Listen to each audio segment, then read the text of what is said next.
Good morning. We have some new information surrounding the wide open triggers, the FRTs, that whole debacle regarding the FRT versus wide open triggers lawsuit. We're going to touch a little bit on the ATF involvement here, or ATF involvement. It's a kind of complicated situation, and we're going to be discussing the origins of the patent a little bit. I'm going to try to give you as much information. Some of this information is new to me, so this might be new to you as well. I need to give you guys a little bit of background information, but before we do, I do want to say thank you to USCCA for sponsoring this channel and this video. If you are looking for support before, during, and after the fight, in the situation that you never want to happen, USCCA is the organization that I trust to protect me and be there for me and help me. You can make that decision for yourself, but I really do enjoy having USCCA on my back. Now, the rare breed FRT situation, let's discuss the situation at hand. Rare breed triggers received licensing, and I believe they believe exclusive rights to the patent for forced reset triggers. That patent, that design, was initially designed by a man named Graves. I can't remember his first name off the top of my head. So Graves designs this sort of trigger, license it to Wolf Tactical. Then Wolf Tactical sells the rights to that patent exclusively to Rare Breed. That's what's being claimed. Rare Breed now truly believes that they own the exclusive rights to sell this type of product.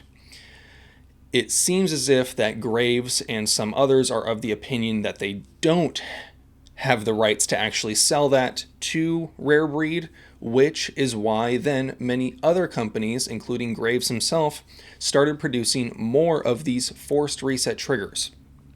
Whether that's true or not, only time will tell. Only a patent lawyer looking over the cases and arguing in court can truly determine that. But that's what led to this whole situation. So Rare Breed brings to the market publicly in big fashion the forced reset trigger. That's fantastic. People are excited. People all over the country are excited. Apparently they wouldn't sell them to California, but Big Daddy Unlimited would. I don't know really what's up with that. Then at some point, the ATF sees these triggers and says, don't like that. ATF tells Rare Breed to stop selling them. Rare Breed says, you can't make me, because they basically asked Rare Breed. They sent them a cease and desist. They didn't stop them. They didn't raid them. As of right now, to my knowledge, neither Rare Breed nor wide open triggers have been actually raided. That's my understanding as it is right now at this moment. Information could change literally right now as I'm recording, and I wouldn't know it. They tell Rare Breed to stop. Rare Breed says no. Rare Breed then stops selling through Big Daddy Unlimited when they get rumors of Big Daddy Unlimited producing their own trigger. Basically the same exact thing. Now, whether or not you feel like that's a scummy move, I'm going to leave that up to you. I'm not going to really give my opinions on that. However, you can probably guess what my opinions are. Now, Big Daddy Unlimited stops selling the Rare Breed triggers. Big Daddy Unlimited then sells a very similar product at a lower price point, essentially undercutting Rare Breed triggers. Rare Breed obviously is not happy about that. They have to deal with the ATF involvement right now, and they could probably use all the money that they can. So they then go after Big Daddy Unlimited and wide open triggers. Wide Open Triggers is then issued a preliminary injunction saying that because it seems as if the patent lawsuit is going to succeed, they have to stop selling the triggers, because the judge looked at it, said, yeah, we're going to need some supporting documents, and that's the documents that I actually have today. I'm going to try to leave some of those over the screen at the end of this video. I'm just going to kind of summarize them for you, because reading them directly, sometimes people have a hard time understanding. Even I have a hard time understanding these. I'm not a lawyer. This ain't legal advice. It's just my interpretation of what I'm reading there. So preliminary injunction is filed. Wide Open Triggers basically goes out of business. Up in smoke. No more Wide Open Triggers, right?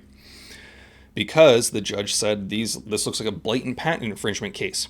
Then they asked for some supporting documents because there were some concerns whether or not they even had the exclusive rights to sell them, and whether or not they were just a licensed manufacturer of the patent, or if they were the exclusive license holder to use that patent. So it seems as if there is some dispute, and this is again what I was talking about, how Graves initially sold the patent to Wolf Tactical, I believe is the name, or some other company to produce them. That never really made it to market. So then Wolf Tactical sold that to Rare Breed, the exclusive rights to it. But it seems as if there's a big dispute, and that's what the judge wanted to see. They wanted to see and show that they actually truly did have the exclusive rights to manufacture this product, and not just the right to manufacture the product, is how it seems it's what was being asked. The second document that was in there was showing that documents weren't received on time or weren't scanned on time. I would love to hear Lawrence DeMonico's input on this. So if he does end up making a follow-up video, I've been trying to get a hold of him through Instagram or various means to no avail. If anyone has connections that could put me in touch with him, that would be great. Whisper Tactical, I know he is the one that sent me these documents. Super cool guy. Go check him out. He usually has a line of communication with them. I would love to get in on that because there's oftentimes that I have questions and I would love to be able to speak with him directly, but we will see if they leave me on red or if I just end up hounding him in the DMs to no avail. So it seems as if right now, as it stands, because the preliminary injunction was vacated because of the lack of documentation or lack of timeliness of documentation, it seems as if Wide Open Triggers could actually go back into business at any moment now. Now, touching on the whole ATF, AFT debacle, there is one store that was claiming, I think in Illinois, that they were raided by the ATF and that all of their triggers, thousands and thousands of dollars worth of triggers, were stolen by the ATF. There's not much proof surrounding that, and obviously I would imagine that's kind of like an ongoing case or an ongoing situation, and they might have been advised to not speak too much on that. But I haven't seen much evidence of the ATF making good on the documents that went out claiming that they are now allowed to or now being directed to go after these triggers and the distributors of them. Because a couple days ago, I think Mr. Guns and Gear and Gun Owners of America were the first to break the story, and John Crump, obviously. There was a letter that went out supposedly from the ATF directing their local field offices and branches to target distributors and sellers of these. It didn't specifically mention end purchasers, but it's pretty clear what's involved when they're going after the point of sale, trying to get all of the documents of who they sold to and all of the current products. It's clear what their goal is. It's just a little confusing as to what's actually happened so far. My understanding as of this moment is that Wide Open Triggers was not raided. That's my understanding. Again, could be wrong. It's my understanding that Rare Breed Triggers has not been raided. That seems pretty much, as of right now, that seems pretty solid. Seems like Rare Breed has not been raided. Seems like now Wide Open Triggers will be able to sell. Again, as of right now, they aren't. But I would imagine in the next few days, if they are given the go-ahead, if there's nothing stopping them from selling these, it seems as if they would continue to sell them.